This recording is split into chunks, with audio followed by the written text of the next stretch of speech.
Captain, tell me about this building across the street. Okay.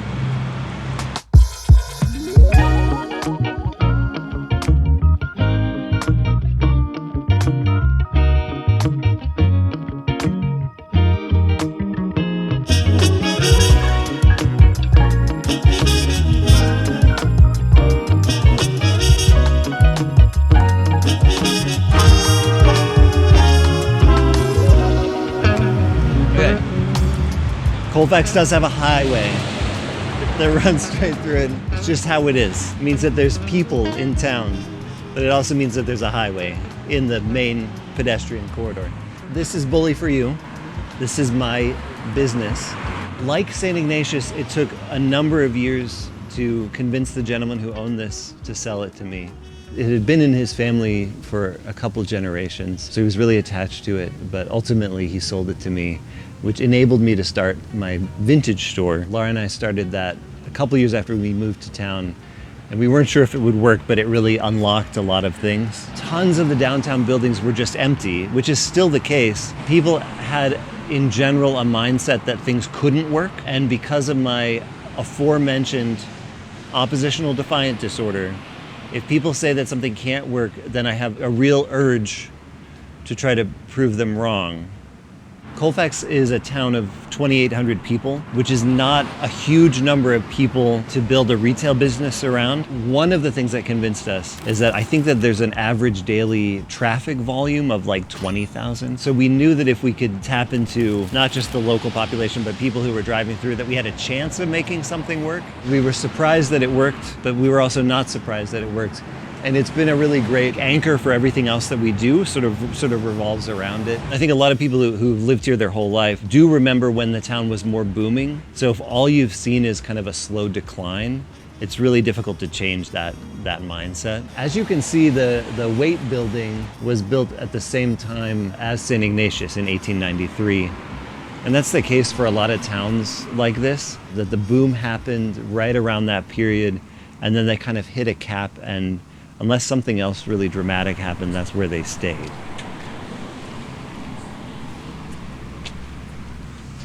So naughty. Have you always been this naughty? You know, the people in Idaho always talk a big game, but it is legal to jaywalk in Idaho if you cut straight across. It's not legal in Washington. It's got real. So they do have that going for us, you know? Well, let's head inside.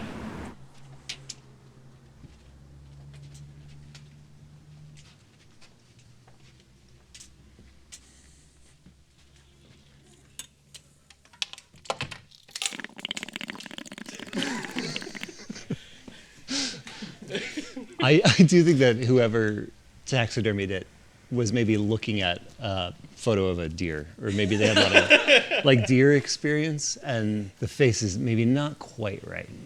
It's deliberately hard to get to him because I don't want people, like, eventually someone's going to be like, I'm going to jump onto his back, and then sue the store for the injury that results. yeah, exactly.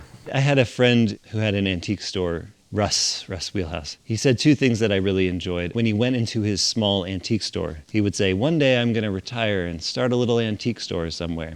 Classic Russ. The other thing he would say, this is by way of wisdom, is he said, you always need something in your antique store that's cooler than the coolest person who's going to come in. And I was like, yeah, that checks. You know, people get jaded. They come in there like, oh, all this, I'm not into this. So it's nice to have something that feels like it might be cooler than most people who are going to walk in. Where did you even get it? There was a gentleman it's called Dogtown. You're not supposed to call it that anymore. Hilliard, up in Spokane. Oh yeah. We know Hilliard because there's a skate park there, and it's very sketchy. Bad part of town. Hilliard was one of the last bad parts of town. I think it's probably, I don't know, they put more highways through it, so it might still be a bad part of town. There was a guy in Hilliard who was a machinist, and next to his machine shop, he had a thing that he called Cars Museum of the Weird, I think.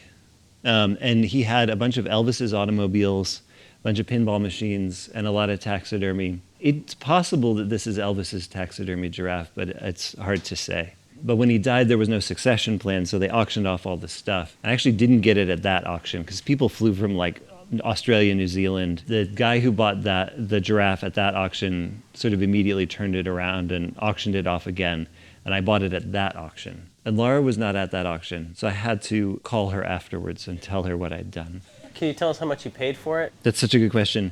It was more than my first car, but less than my second car. I think it was maybe $4,000. I think that's what I paid for it. I don't usually get this way at auctions, but I really wanted it, but I had no plan for it. And I knew that I had no plan for it, and I knew that that's the part that Laura would perhaps be challenged by.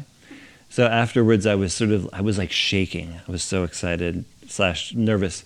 I called Laura and, said, I bought this giraffe. And she was like, oh, that's cool. What are you going to do with it? And at the time, I had no buildings that were this, ceiling height was this tall. So it sat in a hallway of another building for like 2 years. And I had to borrow a trailer for moving automobiles to move it. I couldn't find anything else. So drove it down exposed. And now it doesn't have to move and it fits. And all is well, and I'm happy to have it. The thing I never really thought about with it is it actually a giraffe? Yeah, that is a frequently asked question. It's like, wow, what a big, cool prop that is. Right, there are some things that are like that just sort of break the brain. Yeah, they do. And you're like, well, if I thought about it, I would be like, well, it has to be taxidermy because why wouldn't it be? The automatic sort of assumption is, of course, it's not a real giraffe. Yep. Where's the other half? That is the thing that people have said to me more than any other thing. And that is the ultimate truth in comedy second idea thing, Everyone comes in and says, where's the other half? And I laugh every time. You're unoriginal. I know. And then when we moved it the second time, because it wasn't in its final destination, its legs just stuck out the back of the box truck. And then the third time we moved it, we actually got a bunch of people together and walked it down the street. During COVID, everyone was wearing masks. I wore a pith helmet. If you imagine British people in safari, the hat that they're wearing that's like a helmet but with a brim, that's a pith helmet. And maybe Wes Anderson would use it. And that was kind of a delightful COVID moment because we were just like, anybody want to help us walk the giraffe? It's wrapped around fiberglass, so when you move it, you get real itchy. I just had a thought, plural, of giraffe. Yeah, I don't think it's giraffes, but... I think it's giraffes. It could... With a V. I think the wrong route, I think, but I could be wrong. So this is Bully for You. It's my vintage department store. We sell furniture, home decor, clothes, gifts, anything that we want to. People in Colfax have been really supportive. This is something that's cut two ways depending on where we've been. There are places where you could do something and people are like, that's weird, and that's sort of alienating. Or there are places where you can go and do something and people are like, that's weird, but that's our weird. You know what I mean? You want people to feel ownership, even if they're like, well, I wouldn't have done that. Or I don't even understand the mindset that goes into doing something like this. You want them to be like, he's our weirdo, And I've experienced a very generous, spirited, he's our weirdo in Colfax, which I really am grateful for. Because it could have gone the other way, man. What are Austin's feelings about Wes Anderson? Dude, like the whole corpus? All of the whole oeuvre? All the oeuvre? I mean, I really appreciate the works of Wes Anderson.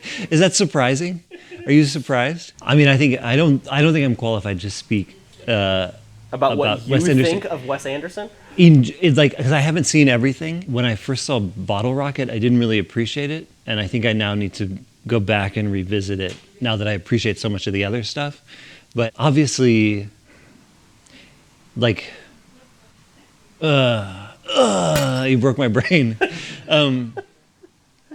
Seeing the world slightly removed or stylized can sometimes make you appreciate things about the world more, And so I appreciate the artifice. It's different than the artifice of Disney, which is also a cool kind of artifice, or like cruise ships. it's very effective. But I think that Grand Budapest Hotel was seminal. This idea of someone who's trying to preserve a way of life that maybe never really existed, like a false nostalgia for a world that existed piecemeal or never really existed at all, but someone's working very hard to preserve it. Feels like a very worthy sort of idiosyncratic life quest, and I resonate with that very deeply. I would love to create that experience for other people. So Grand Budapest Hotel was like definitely a touchstone for St. Ignatius and other cultural ventures.